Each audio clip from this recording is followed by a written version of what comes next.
Have you been told that your AMH levels are low and that your chances of getting pregnant are low as well? Or maybe you've heard that AMH is the ultimate predictor of fertility and now you're panicking over what your numbers mean. The truth is AMH is important, but it's not the full story, and understanding how it links to your fertility could make all the difference. If you're new here, I'm Dr. Marc Sklar, a natural fertility expert specializing in functional medicine. For over 21 years, I've helped women struggling with fertility, including those with low AMH or diminished ovarian reserve, take control of their fertility journey and finally grow their families. Today, we'll break down the connection between AMH and fertility, covering 5 key things you need to know. By the end of this video, you'll feel empowered with knowledge about what your AMH means and doesn't mean, and what steps you can take next. Plus, I'll share a link to my free fertility training to help you learn how to optimize your fertility naturally, so stick around until the end. Okay, so the first thing that I want to talk about is, what does AMH actually measure? What are we measuring when we test for it? So AMH, or anti-mullerian hormone, is a hormone produced by small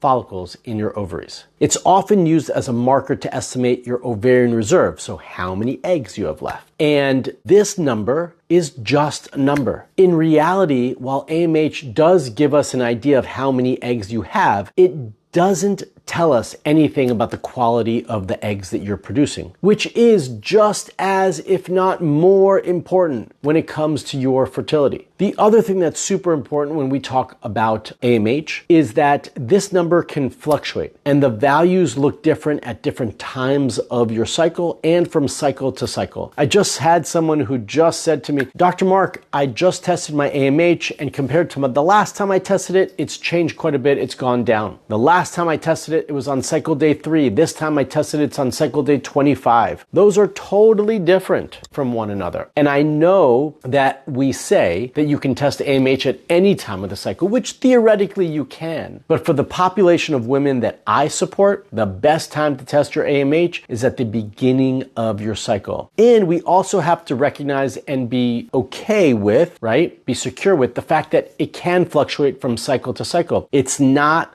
super stable because it's measuring how many follicles you're going to be producing that cycle. So it doesn't mean that if your AMH is super low that you only have 1 egg left, which I hear all the time. It does not mean that. It just means that on this cycle, you don't have as many eggs as you had the previous cycle. And the reality is we still need to focus on the quality of those eggs versus the quantity that you're producing on any given cycle. The next point that I want to talk about is, just because we've got low AMH, it doesn't mean that you can't get pregnant. A low AMH level can feel like a devastating diagnosis. I hear it all the time, but it's not the final word on your fertility. Many women with low AMH still conceive and get pregnant naturally or with fertility treatments. AMH reflects quantity, not quality. I know I've said it, but I gotta say it again. And you only need 1 healthy egg to conceive on any given cycle, especially naturally. So that's what we should be focusing on. Instead of fixating on AMH, we should be focusing on improving the egg quality, which is optimized through lifestyle changes, through diet, and targeted supplements. Quality over quantity always wins. And I know I've talked on many videos about all the different things that you should be doing with your diet and lifestyle and supplements to improve your AMH. But I want you to take to heart the message I want you to hear right now is quality over quantity. The next point number 3, is about age, because we often talk about AMH and age together, and this is a huge concern. AMH naturally declines as you age,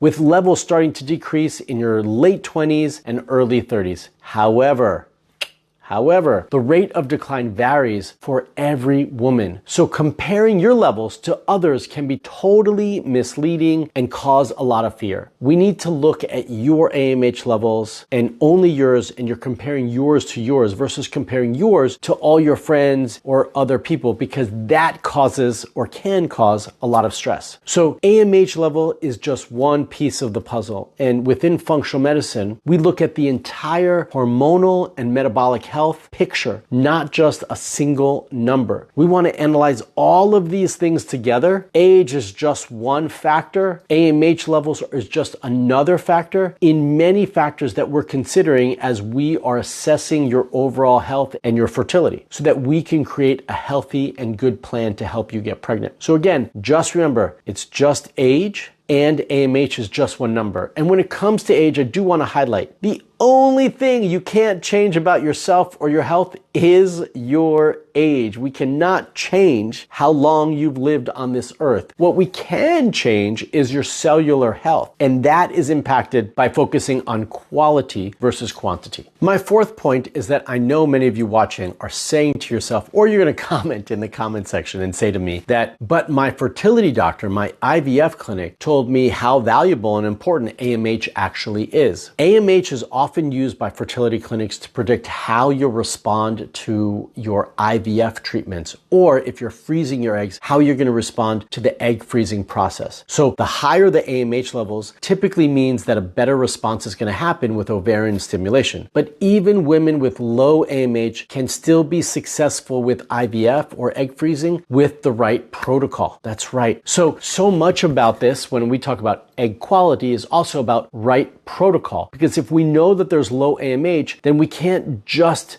stick you full of a lot of hormones and high amounts of it. We need to manage that, and we need to choose the right protocol based on your hormones. So if you're considering IVF or freezing your eggs, make sure to ask your doctor about how your AMH levels factor into the overall fertility picture and how it factors into the protocols that they want to create for you to help improve your outcomes. They should be able to answer that question and give you some security that the protocol that they're choosing is going to be best for that situation. And also you should feel free to ask more questions about that as well. If you have them, don't feel scared to ask questions. You need to feel confident and have clarity about how they're going to approach you and how they're going to support you so that you feel confident with the approach they're going to take. So if you're watching this video, then I'm sure you're asking yourself, well, what can I do to naturally support my AMH levels and improve my fertility and improve the quality of my eggs? Well, I'm glad you asked that question. While we can't always significantly increase the number of eggs you have, although sometimes we can